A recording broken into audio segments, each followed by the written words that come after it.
Hello, my name's David Cass. I'm president of CISOs Connect, as well as a practicing CISO for a long time in the financial services sector. So this is a CISOs Connect podcast. I'm happy to be joined by Rotem today. And if you could tell me a little bit about yourself and what Valkyrie is doing and how you guys are approaching cybersecurity. Hey, David, thank you for having me. So I'll start maybe with a short background. My cybersecurity journey starts in Unit 8200, which launched some of Israel's greatest cybersecurity companies. Then I went on to work for Microsoft Cloud Security with a focus on identity hardening, led product at Axis, a zero trust startup, was an investor in Wild Ventures for a while. And all of those experiences really led me to understand that while identity and access management is an industry that is out there for decades, identity remains the primary perimeter for breaches and attacks. And this is why we started a company. So we started Valkyrie in order to give organizations back their control on identity risk. And this is why we built Valkyrie, the first security-based, risk-aware access management tool. So when you kind of start this whole journey, it's almost like, where we talk about either data management or asset management. There's so many identities. There's, the human identities that are available out there, as well as machine accounts and things like that. So where do you, I guess, help organizations start on the journey? How do you do you start at the discovery point of view? How are you guys, I guess, starting to address that space? Yeah, so to your point, the reason why it's so hard to protect identities is because they're all over. So fragmented, especially when it comes to the large enterprises that tends to have very complex environments that are composed of not only multiple infrastructures, but as you were saying, multiple identities. Some of them are humans, some of them are non-humans. So the way that we started Valkyrie is by connecting to your infrastructure. That would usually mean to start with your IDPs and to give you this centralized place to see all of those identities across different business units in one place, and also their privileges. Now, you've mentioned non-human accounts, and I think that this is an important aspect of it, because one more thing that we're doing at Valkyrie is that we help you to identify for each one of your employee or contractors, also what are their permissions that they're holding transitively.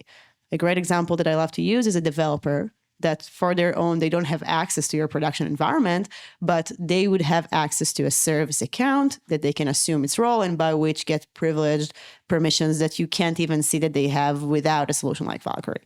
So definitely starts with discovery, seeing all of the identities in a centralized place, and then also understanding their permissions, privileges, and the origin of those. Okay, so once you surface all of this information, I imagine it can be pretty overwhelming. So how do you help, clean up? Because all of a sudden you surface, what could be, ordinarily months worth of cleanup. How do you start addressing that and helping organizations? So this is definitely the second reason why it's so hard to protect identities. They're not only everywhere, even once you consolidate them, it's just too much to manage. So we have risk score for each one of your identities that we calculate in order to help you understand what's the impact of the blast radius associated with this specific identity, making sure that you get to the things that matters first. For example, if now you have an account that holds admin privileges to multiple assets without MFA, and this account wasn't in use for a while now, I guess this is one that you need to get to remediating first. And there are others that, maybe there are some misconfigurations with them, but you're going to pass the audit, even if you're not going to pay attention to it. So our goal is to make sure that we help you to get first to the actions that are going to have a direct impact and a significant impact on your security posture. And that would also help you to make sure that once the auditor arrives, you're compliant and are able to demonstrate that you've actually reviewed all of the standards that you're required for. So once, you help, I guess, identify and the remediation part starts, how do you kind of make this a continuous life cycle, product? Because from the perspective of, we've all been in places where we have to, if you're highly regulated, you have things you have to fix, so you fix it quick, so it's clean, but then the problem comes back 6 months later. So how do you contribute to making sure that, the full life cycle is managed of identity? So first of all, our refreshed rate can be hourly to daily. So that means that new insights can be generated if something changes in your environment. But one of the things that our customers like the most about the platform is that it actually helps you to fix the problem. Sometimes it's with very, very clear guidelines on how can I remediate this issue. And for other use cases, we're actually able to remediate it from the platform itself.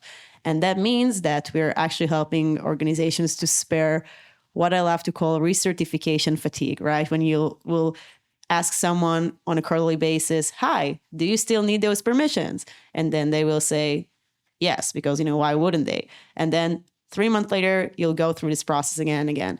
So we're actually helping you to see that this individual, for example, didn't use their permissions, and to do it the other way around, telling them, we removed those permissions for you. If you still need them, let us know and request access to them again. And this is tremendously reduces those repeating or recurring issues that you're describing. And I guess for organizations that have to kind of do those quarterly, entitlement checking, how do you make it explainable? Because I found that sometimes these reports go to managers in like Excel spreadsheets, and it's very hard to tell what the exact entitlements mean for your staff. So then, you're subject to that blanket approval because you're like, I don't know what I'm looking at, so I'm just going to approve it. Yeah, that's a great point. When we built this entire experience of the recertification feature in the platform, we built it with enterprises that suffered from exactly what you're describing. Manual process really involves spreadsheets. So we've embedded everything within our UI. So you can actually filter all of the entitlements that need to be either recertified or revoked in a very nice, filterable, intuitive table that also has insights about the risk associated with this specific permission. So it really allows you to very easily find your way within those entitlements that needs to be reviewed. And also, all of the platform of Valkyrie is RBAC based. So you can send to a team leader just the entitlements that are under his responsibility or her responsibility to make sure they only have visibility to things that are related to their team. Now, is there like a sweet spot for the size of the enterprise? Because again, entitlements can be problematic for almost any size organization. So for somebody to start using a product like yours, what size should they be in general? Is there a certain amount of credentials that they should be managing for it to be effective? So there's no limitation. Usually for the larger enterprises that already have a heavy lifted IGA solution, we would help getting more out of the solution. That means that we will be able to add the risk insights for each one of those entitlements, making processes faster and more secured. For other organizations, usually the smaller ones, we are able to address most of their IGA use cases, sparing them the need to deploy IGA from scratch to begin with. So there's no limitation on how many either credentials or entitlement you need to have, not the minimum or not the maximum. And we're able to help for those two different use cases in two different ways. So I guess, when you deploy this, some of the aha moments, so in addition to discovering that you probably have way more credentials and way more entitlements than you should, what are some of the other, surprises or learnings that you've seen by helping organizations deploy?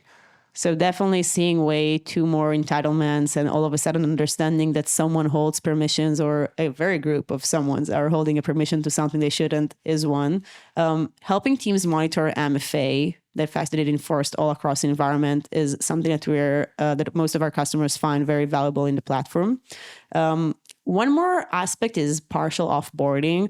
So when someone is leaving the company, you would usually have a process of deactivating their IDP user, but sometimes they hold more than this individual user. So we're actually able to identify that, who is no longer part of the organization, but are still holding users or permissions to asset.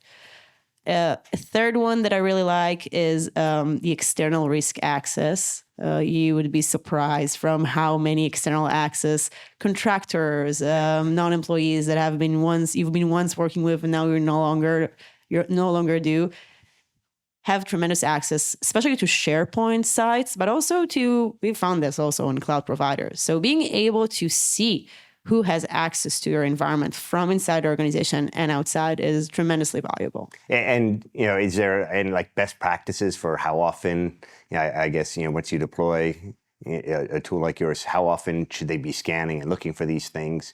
Is it, weekly reports that are getting generated out of it? Is there a best practice to kind of manage it so it doesn't get back out of control? Yeah, so our platform can be refreshed on either hourly or daily basis. Most of our customers find it useful to get to it on a daily basis and consume the reports. Some other prefer it to be streamed to their SIEM and to consume all of the insights on the same platform. So I would say it's really it's pretty different based on the nature of your business. I will say that, breaches can happen even 1 minute after something has been misconfigured. So we really try to make sure that if something requires your attention immediately, you're being alerted on that as it happens. But usually most of our customers will find it best to refresh or get into the platform on daily or bi-weekly basis. And have you seen like an average time savings for organizations? Because again, usually, once you find all of this information, the cleanup process can take quite a long time. So, based on the fact that, you can either give guidance on how to remediate it or sometimes remediate directly through your platform, have you seen what kind of time improvements or efficiency improvements have you seen organizations gain from that? So it's not only the time improvement, it actually helps you with the communication. I think that one of the struggles that identity and access management team have today is the fact that it's very hard for them to communicate back to the help desk or to the IT. What is the remediation that needs to be done? And also very hard to keep track on it. So we're actually allowing this communication to be much smoother. We're giving the IAM team the option to communicate with the help desk exactly what they need to be doing in order to remediate this issue. And also they're able to track the progress through the platform. So more than saving time that can take sometimes for organizations hours per account or per issue, I think that we make the communication way smoother and basically helping with this friction that there's always between security and IT. And then I guess, as far as the amount of, people identified or credentials identified that are, way, I guess, overprivileged, have you seen any percent that when organizations kind of come back with all the credentials and they find, well, not only did we have, like 20% more credentials than we thought we had, do you find that they have, I guess, a dramatic amount of them that are way over entitled? So I actually don't have the number top of my head. This is actually a very nice KPI to have a look at, but I can definitely say that the over-permissioned accounts that are the most concerning one are the ones that holding admin permissions. This is why also at the platform we're distinguishing them to two different secure scores, right? So if you have someone that holds excessive permissions, but those excessive permissions are read access to a SharePoint site that doesn't contain any sensitive information, you wouldn't care about it as much as you would care about someone holding admin privileges to your domain controller, for example. And for those highly elevated permissions, what we're also helping on doing is not only to recommend removing them when unused, but we also offer a just-in-time capability that allows to make sure that if those elevated privileges are needed, they're only being provisioned temporarily, which also reduces the attack surface tremendously. Yeah, I mean, and that's a great point about, the privileged access management, because, clearly we don't want our privileged users using, that level of credentials for their daily operations. So I guess, thank you so much for joining me today, and any, parting thoughts that you want to share of, I guess in addition to the key wins for like some of the newer CISOs of, how should they be thinking about this? Because as I look at it, this is a fundamental problem, and it's oftentimes that it's, these basic security hygiene things that get organizations breached rather than some kind of esoteric hack. Yeah, so I would just say that our approach at Valkyrie is that identity security should be your first line of defense and not merely a compliance checkpoint. And we're here to help organizations with that. So if this is something that is interesting, and I'm sure it is interesting for everyone. So we're definitely here to help and happy to hear more use cases and to learn more. Well, thank you so much for sharing your insights with me, and I really appreciate your time.